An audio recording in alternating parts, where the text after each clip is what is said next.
What's going on with Mystery 101 is that, I wrote an episode that, so I'm sure you guys remember that in the 6th episode, we had a cliffhanger, and my producers at the network had asked for a cliffhanger. I love cliffhangers. I've written a lot of cliffhangers in my day, and they asked for a cliffhanger, and it did really well.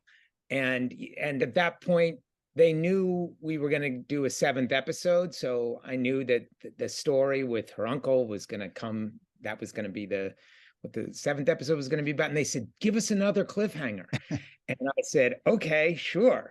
And I gave them another cliffhanger, and everybody went crazy at the network, and they loved it. Oh my gosh, this one's even better than the one before. And I'm sure, you guys know who watched the episode, and, like the internet kind of melted over it. What does it mean? And all this stuff. And, I assumed, since they'd asked for another cliffhanger, that they were sure we were going to then resolve that cliffhanger and maybe do another one. Who knows? And that turned out, not to be the case, obviously, because we still haven't made an 8th episode. I have written, not a full script, but I've written a pitch for what the 8th episode would be.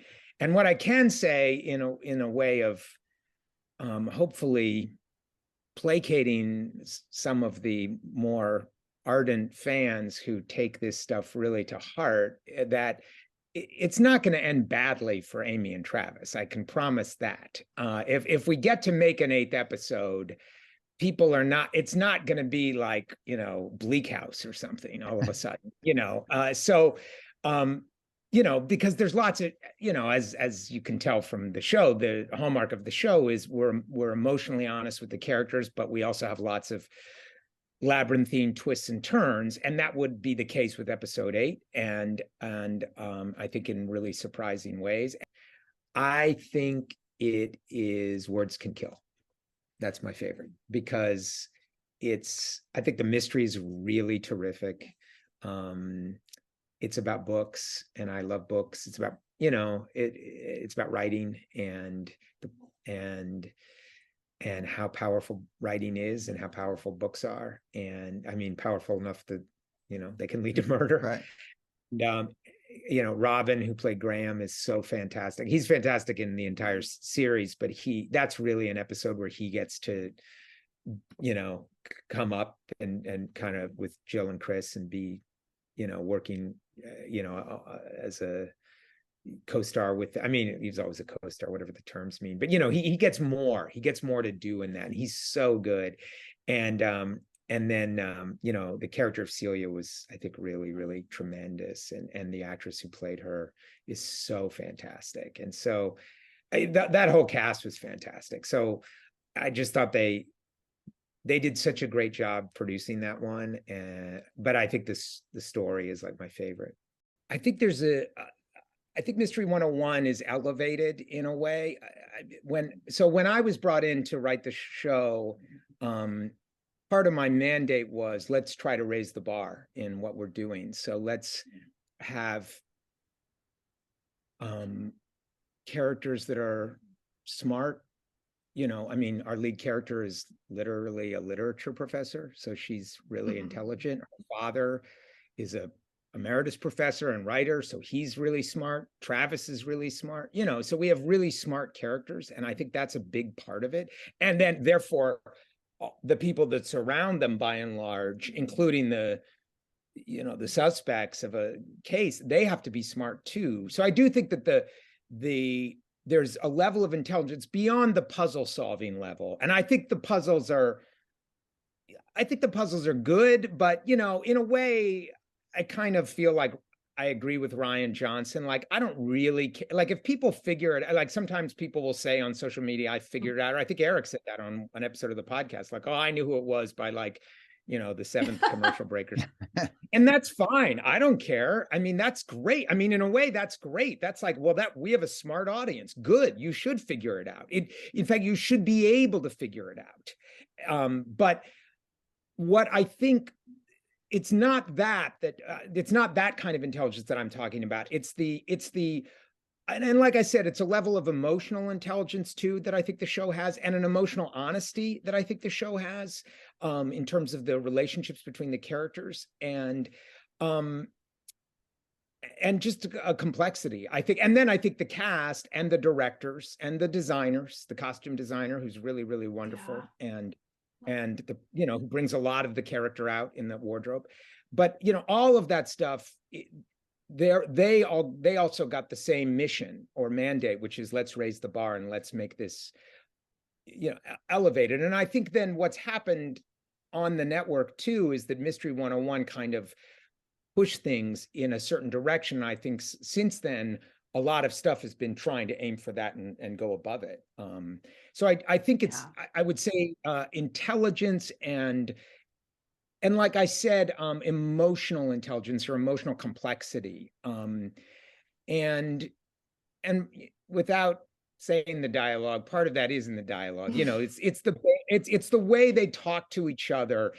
It's zagging and when you think they're going to zig and stuff like that. I think I do think that there's really good banter. Again, we've set for ourselves, like for me, Much Ado About Nothing, was sort of a bar or like an inspiration for the characters, and obviously like some of the great Billy Wilder and George Cukor films, where you have these characters who are really smart, who talk fast, who think fast, who are always several steps ahead of each other. And we wanted to have that on the show, combined with obviously compelling stories. And then the other thing I think that people like or respond to about Mystery 101 is that the culprit, the killer, it's usually a killer, always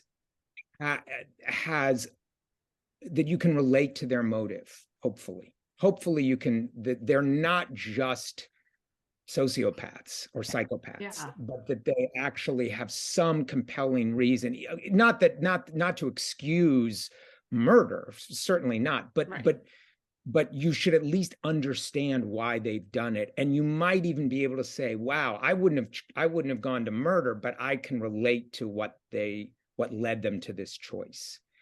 And I think that was another, mandate that, it wasn't a mandate, but it was something that the producers and I talked about a lot. Because when I inherited the job, it was a script written by a couple of other writers, and they weren't happy with where it was, and so that's how I ended up getting brought on board. And that was one of the things I said, is because it's something that I love about Agatha Christie, that you can always, except for the rare cases where she has had, well, even then, and then there were none. I mean, the guy is clearly a sociopath, but he's got the killer in that, without spoiling a 100-year-old novel, has I think no pun intended, a justifiable motive.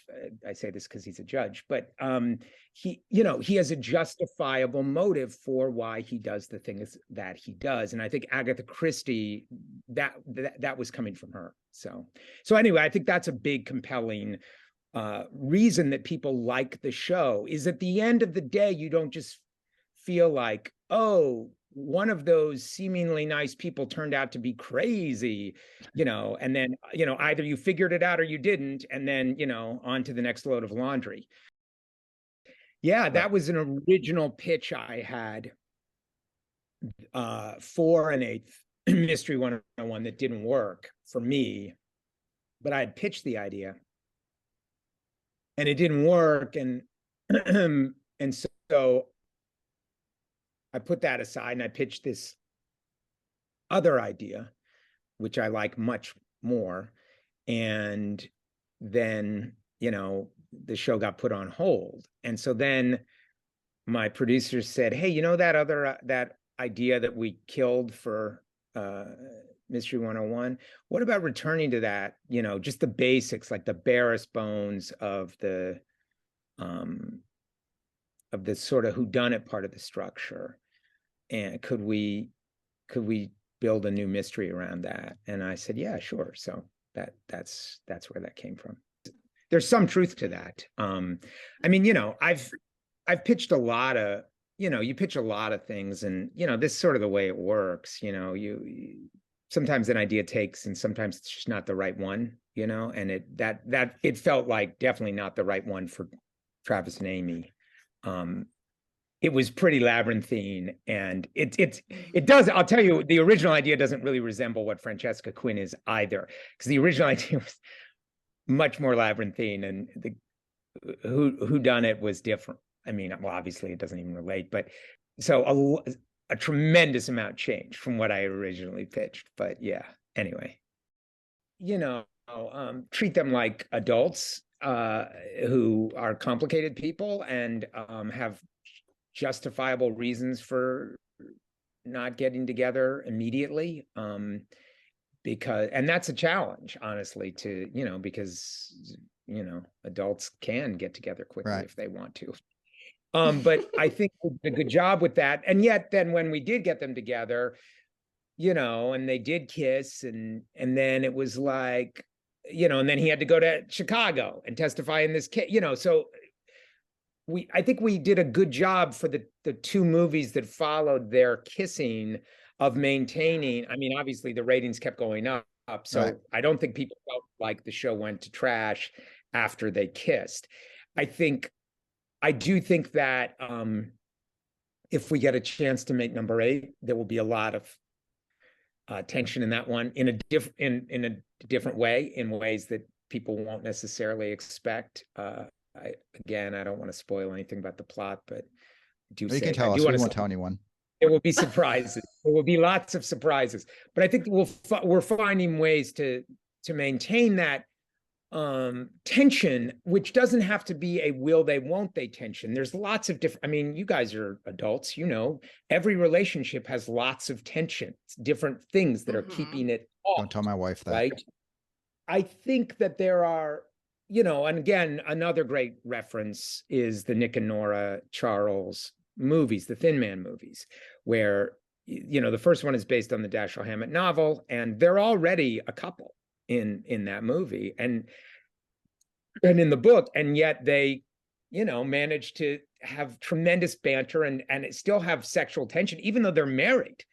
And then that continued in the movies, where they even have a child and stuff like that, and they still have great, they're still in love with each other, basically. And I do feel like I think this is a very roundabout way to say that if we were to make 3 or 5 more Mystery 101s, and if Amy and Travis did get married, I think we would still be able to have a great sense of tension between them, and frisson, and a sense of being in love with each other that makes them spark, and also having a sense of, mission about what they're doing that makes them spark and makes the story of their relationship. Because I think that's back to your initial question, why are they so popular? It's really because of the story of their relationship. It's the mystery of their relationship, the mystery of why do these people who don't have much in common,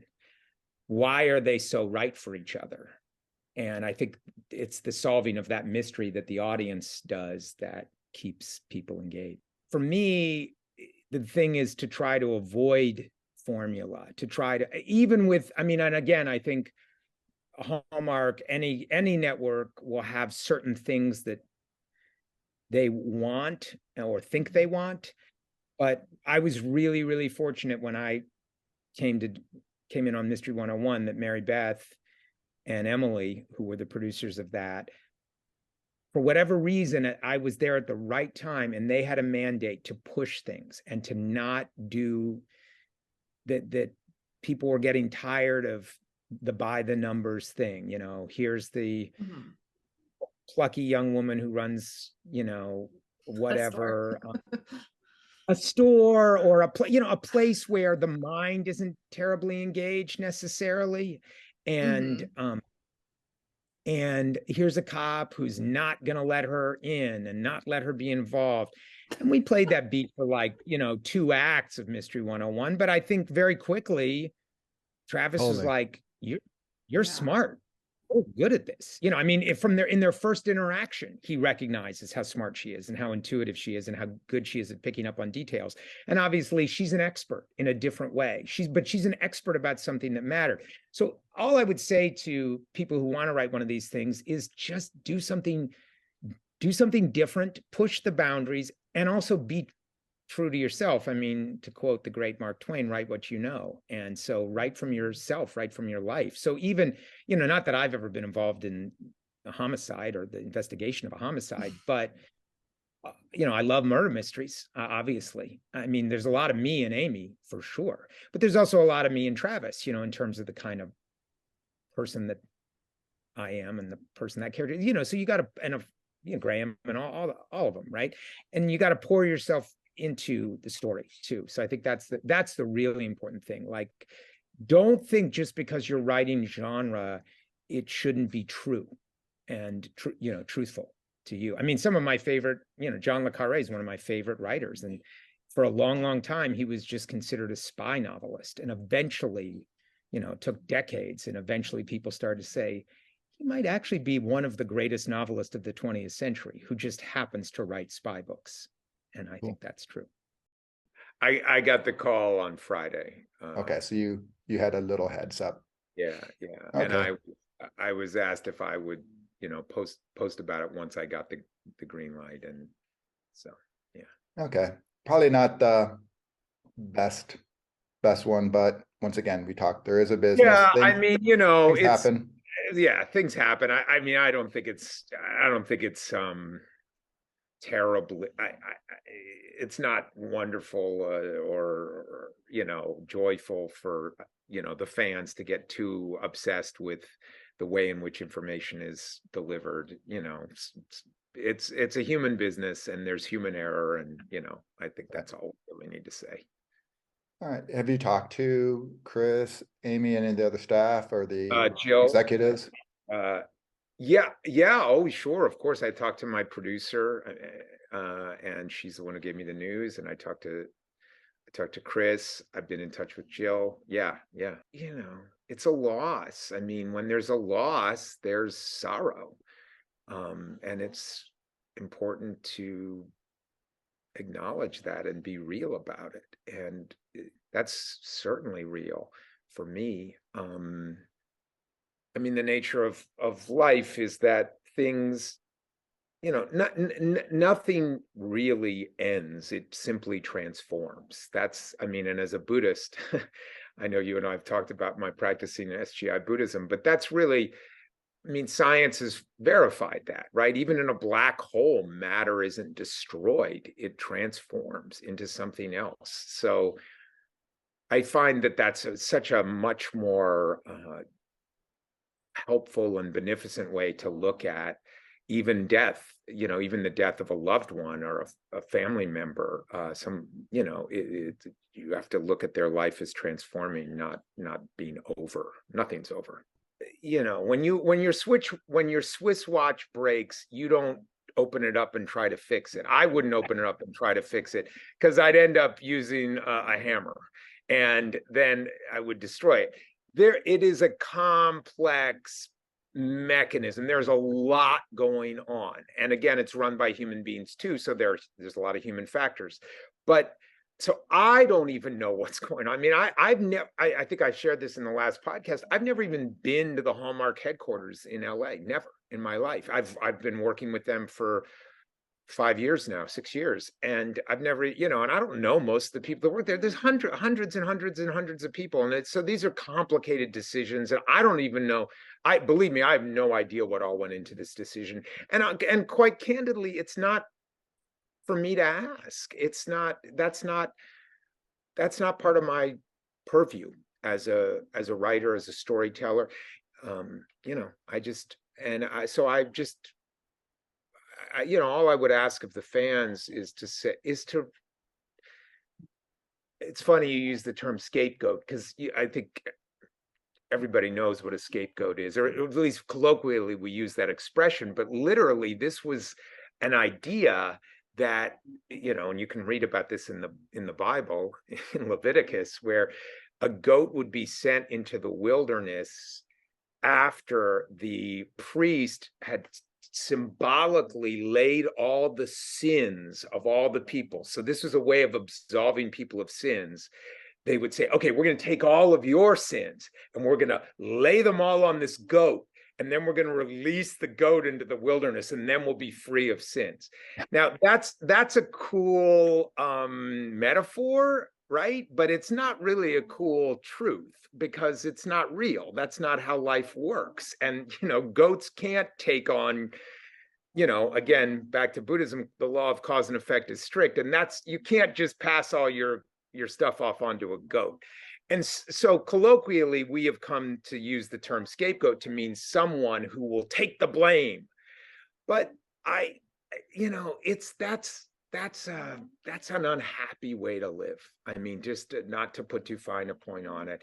And I would just encourage the fans of Mystery 101 to just think for a second about when we made the first Mystery 101, and there was no guarantee that we would make a second one. None, zero. It was just to, take a flyer. We'll see how this goes. And it went well. It went well enough that we were really fortunate. We got to make a second one. And then that went well. And we got to make a third, and so on, for 7 movies. 7 movies. It's a lot. That's a huge commitment, right? I mean, it's huge. So I would just encourage the fans who, again, not to discount their sorrow, but to really appreciate the fact that we got 14 hours to tell this story. That's enormous. I mean, I'm incredibly grateful for that I think that a big part of the pain that people feel is their desire for a tidy ending. Part of what is people are really grappling with now, and Mystery 101 fans, I mean, is the that if episode 7, if Deadly History had ended with Travis and Amy saying I love you and fade to black, and then 2 years later it's never coming back, well, that would have been okay with people, right? So I guess I just encouraging people to think about why that would be okay and this isn't okay. And what that says about each of us as a person, that because, again, life doesn't always end with a nice fade out and people telling each other that they love each other. So just to be clear, I never wrote episode 8. I just pitched it. I pitched what I thought would be the idea for it. And so that's all I have to share with you. We open with that final scene from Deadly History, the one that got everyone so upset. And as Travis looks at Amy and the thunder claps and she looks back at him, and we're on her and she's looking at him, and we hear his voice saying, Amy, Amy. And she wakes up with a start. She's fallen asleep at her desk in her office. It's night. Travis is beside her. She's disoriented. What's going on? What time is it? He says, it's almost 9. I waited for you at the restaurant, and then I tried calling a bunch of times, but you didn't pick up. And she says, oh my goodness, I'm so sorry. I don't even remember falling asleep. I just had the craziest dream. I was engaged and my fiance was murdered and you were investigating. And Travis says, so it wasn't me who was dead? And she shakes her head and he smiles and he says, good, then I'm not going to worry because you're engaged to me. And they kiss. And then we see the title card, Mystery 101, Killing Dreams. Amy explains the dream in detail, that she was engaged to Sam Jameson, who we learn was her real life next door neighbor and her high school sweetheart. And he actually proposed to Amy while they were in college, but she had turned him down. She was worried about his growing intensity, his obsession with her, and they were too young anyway. And honestly, they haven't spoken much since then. And Travis says, well, sounds like your class is getting to you. And then we cut to next day to Amy in class, and she's teaching Agatha Christie's Poirot story, The Dream, about a man who dreams of his own death and then ends up dying. And so as class ends, Graham arrives to tell Amy totally shocking news. He's just heard from Mrs. Jameson that her son Sam is dead and he's been murdered. Then we end up learning more about Sam. Sam was this genius, a genius level person. I mean, like a 160 IQ, but had the first of several nervous breakdowns in college after the breakup with Amy. He's been in and out of hospitals, but has been very successful in the biotech world because he's so brilliant. He lived in Seattle, and Amy's really just distraught about this, and she can't sleep, and she insists that they go look into it. And fortunately, Detective Denny Roma from Dead Talk is the investigating officer in Seattle, so they have a way in. And there are several suspects, and there's a labyrinthine investigation, and honestly, I didn't figure all of that out. Right. That's sort of the part where I go, and then we find out who did it, and who did it. The killer turns out to be Sam himself, who staged his death after changing his identity and swapping his genetic signature in the lab. And the victim was an innocent man who matched Sam's height and weight, and he was thrown from a building so that no facial match could be made. Sam had been planning this for months. As soon as he learned that Amy had gotten engaged and had set a wedding date. And what we find out is that Sam has been in the movie all along, in the background, disguised with a beard and glasses and padding as a janitor at Elmstead, giving him access to Amy's coffee machine, her Nespresso machine in her office, which he used to drug her and hypnotize her while drugged, planting doubt about Travis and their impending marriage, and planting the dream scenario, which opens the film. And so once that's all resolved, we would have our final scene of the movie, which of course is Amy and Travis's wedding. First of all, if all you want to, think about it for like food, right? I mean, of course, I love tacos, and I could eat tacos every week. But, if that's all I were to eat, it would be bad for me. And, it's good to shake things up. So I would just encourage anybody who says all they ever want to watch is just Mystery 101, as wonderful as that sounds, as wonderful as tacos are, I got to mix it up sometimes. Got to, throw a little sushi in there or whatever.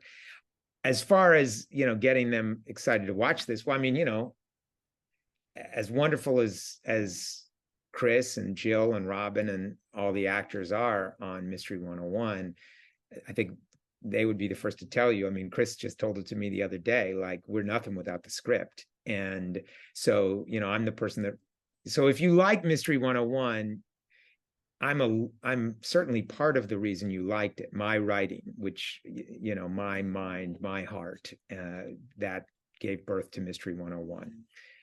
Or at least created the blueprints for the beautiful mansion that was Mystery 101, that the actors and the crew all built. And so I would say to you, if you like my writing, if you like Mystery 101, that means you like my writing. So if you like my writing, you should watch Mystery Island. The other thing I would say, to take it out of the realm of credits and who most people, it's like, who cares who wrote it? They don't care. It has a lot of, think of it, Mystery 101 was a lot about the love of, it's what I said to you earlier, Eric. It was the reason I think people love Mystery 101 is because it was not just for people who love mysteries, it was about people who love mysteries, specifically Amy, who makes it her life's work to teach the way mysteries are. So in Mystery Island, we have a similar situation where you have people who love mysteries in a completely different way. There's no literature professor, you know, it's a total, but in a lot of ways, because you have this destination vacation where these original mystery stories happen, and people are living in, it's like they're living inside a mystery novel. You know, Amy was outside the mystery novel teaching about it, and then of course she would get pulled into a real life mystery. In Mystery Island, the people are putting themselves inside a mystery novel to play it out, but then inside that mystery novel, a real mystery takes place. And so that just, you know, foments their furor even more to solve this. And it's just, you know, as I said at the outset, I think another part of the reason people loved Mystery 101 was for the dialogue, the banter, the way these characters interacted with each other, their senses of humor, their intelligence. And if you like that about Mystery 101, rather, Mystery Island has that, you know, tenfold, I would say. I mean, there is so much terrific banter, and also, I think the last thing that I will say as a comparison is that, you know, I think what people obviously love about Mystery 101 is the chemistry, the chemistry between Travis and Amy and Graham, and the chemistry between Amelia and Janie and Jason it's not the same chemistry, but it's terrific chemistry. It really, really is. And I can say that as a viewer. You know, I was not on set. I didn't even view one single casting tape or make one single casting decision. So I came to it in much the same way that the viewers will, totally, you know, a new, you know, novitiate, not knowing any of these people. And man, I was totally blown away. And my wife is the same thing. She was like, their chemistry is fantastic. So I think that kind of, especially the chemistry between the male and female lead, in this case, Elizabeth and Charlie, that, you know, again, it's not the same as Jill and Chris, but in the same way that Jill and Chris have great chemistry, Elizabeth and Charlie have great chemistry.